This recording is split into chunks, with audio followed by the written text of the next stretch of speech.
آقائد عالم صلی اللہ علیہ وسلم نے فرمایا، اللہ تعالیٰ بندے کی اس وقت تک مدد کرتے رہتے ہیں جب تک بندہ کسی دوسرے انسان کی مدد میں لگا رہتا ہے۔ کسی انسان کی حاجت یا ضرورت پوری کرنے کے لیے واسطہ بننا یہ سفارش ہے۔ اگر انسان کسی کی سفارش کرے تو اس پہ بھی اللہ تبارک و تعالی اجر و انعام عطا فرماتے ہیں۔ اپنی طرف سے انسان کو دوسرے کی خیرخواہی اور نیک نیتی کے ساتھ پوری کوشش کر کے سفارش کرنی چاہیے۔ اگر انسان سفارش کرے گا تو اس کا وہ کام ہو یا نہ ہو، اللہ تبارک و تعالی اس کو اجر و ثواب عطا فرمائیں گے۔ سفارش کسی اچھے یا جائز اور نیک کام کی کرنی چاہیے۔ کسی کا کوئی ضروری حق ہے وہ نہیں مل رہا، اس کے لیے سفارش کرے، یا کسی پر ظلم ہو رہا ہے، مظلوم کی مدد کے لیے سفارش کرے، یا کسی کو کوئی دینی، دنیاوی یا اخروی فائدہ یا نفع ملنے کی توقع ہو تو اس کے لیے انسان سفارش کرے۔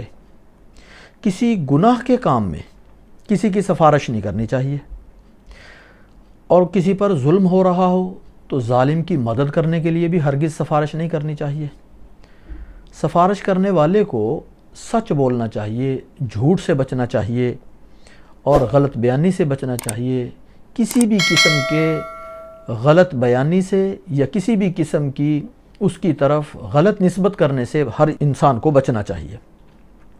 جس کی سفارش کی جا رہی ہے وہ اس کام کا اہل بھی ہو، اس کے اندر وہ صلاحیت بھی موجود ہو جس کی سفارش کی جا رہی ہے، تو پھر سفارش کرے۔ اور سفارش اس انداز سے کرنی چاہیے کہ دوسرے پر بے جا بوجھ نہ ہو اور اس کی آزادی میں ذرہ برابر خلل نہیں ہونا چاہیے۔ اور سفارش کرتے ہوئے اللہ تعالیٰ سے اجر و ثواب کی امید رکھنی چاہیے۔ جس کی سفارش کی جا رہی ہے اس پر احسان نہیں سمجھنا چاہیے۔ اگر کسی دینی یا شرعی مصلحت کی وجہ سے سفارش کرنے والا مناسب نہ سمجھے سفارش کرنا، تو پھر اس کو سفارش کرنے پہ اصرار نہیں کرنا چاہیے۔